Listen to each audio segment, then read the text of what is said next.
বর্ণাঢ্য আয়োজনে অনুষ্ঠিত হল কালার্স মাল্টিমিডিয়া পারফরম্যান্স অ্যাওয়ার্ড 2025। 11 জানুয়ারি শনিবার রাজধানীর বেইলি রোডে ঢাকা অফিসার্স ক্লাবে এ অনুষ্ঠানের আয়োজন করা হয়। এতে সম্মাননা প্রদান করা হয় বিভিন্ন ক্ষেত্রে অবদান রাখা গুণীজনদের। অনুষ্ঠানে আজীবন সম্মাননা পেয়েছেন কিংবদন্তি অভিনেত্রী দিলারা জামান। এছাড়া শিল্প ও বাণিজ্যে মহিউদ্দিন আহমেদ, সমাজসেবায় আব্দুল মান্নান, সংগঠক মোহাম্মদ বাবুল হোসেন বাবু, শিক্ষানুরাগী প্রিন্সিপাল ডক্টর মাহবুবুর রহমান মোল্লা, তরুণ উদ্যোক্তা AKM ফজলুল হককে সম্মাননা প্রদান করা হয়।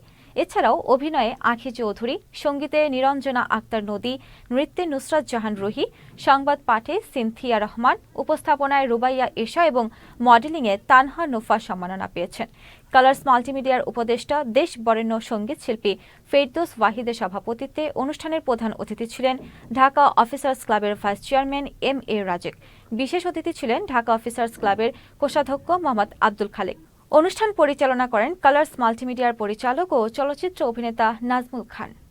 বাবা মা অনেক বড় নিয়ামত, তার পাশাপাশি যারা আমার এই কাজের অনুপ্রেরণা দেওয়ার জন্য আজকে আমাকে এই অ্যাওয়ার্ডটা দিচ্ছেন তাদেরকে অনেক অনেক ধন্যবাদ। কালার্স মাল্টিমিডিয়াকে অসংখ্য ধন্যবাদ আমাকে উপস্থাপিকা হিসেবে স্বীকৃতি দেওয়ার জন্য।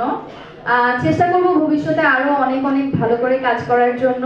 মাল্টিমিডিয়া পরিবারের সবাইকে যে সঙ্গীতের অ্যাওয়ার্ডটা এই সম্মাননাটা আমাকে দেওয়ার জন্য আসলে আমি মানে খুবই এক্সাইটেড, এটার জন্য ধন্যবাদ। সবাই আমার পাশে থাকবেন আর কালার্স মাল্টিমিডিয়ার পাশে থাকবেন। ধন্যবাদ। আমি চেষ্টা করেছি আমার ক্ষুদ্র কাজ দিয়ে আপনাদের মনে একটু জায়গা করে নিতে। আমি জানি না কতখানি আমি কৃতকার্য হয়েছি, কিন্তু আজকে মনে হচ্ছে যে আমি হয়তো আমার কাজে এতটুকু সার্থকতা লাভ করতে পেরেছি, যার জন্যেই আজকের এই বিশাল আয়োজন। কালার্স মাল্টিমিডিয়ার পরিবারকে সবাইকে যারা কষ্ট করেছেন সবাইকে ধন্যবাদ এবং দোয়া করবেন যেন আগামীতে আমরা একদম খুঁজে খুঁজে বার করতে পারি ট্যালেন্টের এবং তাদের হাতে পুরস্কার তুলে দিই। অনেকেই আছেন এখানে পরিচিতদের মধ্যে, সবাইকে অভিনন্দন। কালার মাল্টিমিডিয়া শুধু পদক প্রদান অনুষ্ঠানই করেন না, তারা সিনেমা, ছোট গল্প, ছোট নাটক,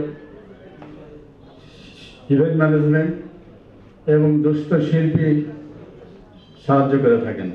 আপনারা যারা পুরস্কার পেয়েছেন তাদেরকে অনেক অনেক ধন্যবাদ। আপনারা আরো ভালো করবেন। আমাদের জাতির মুক্তিযুদ্ধের চেতনা, 24 ফিট চেতনা দুটোকেই বুকে ধারণ করে আমরা শিল্প সংস্কৃতিতে এগিয়ে যাব। দেশে গণতন্ত্র প্রতিষ্ঠা হবে, এটি আমাদের কামনা।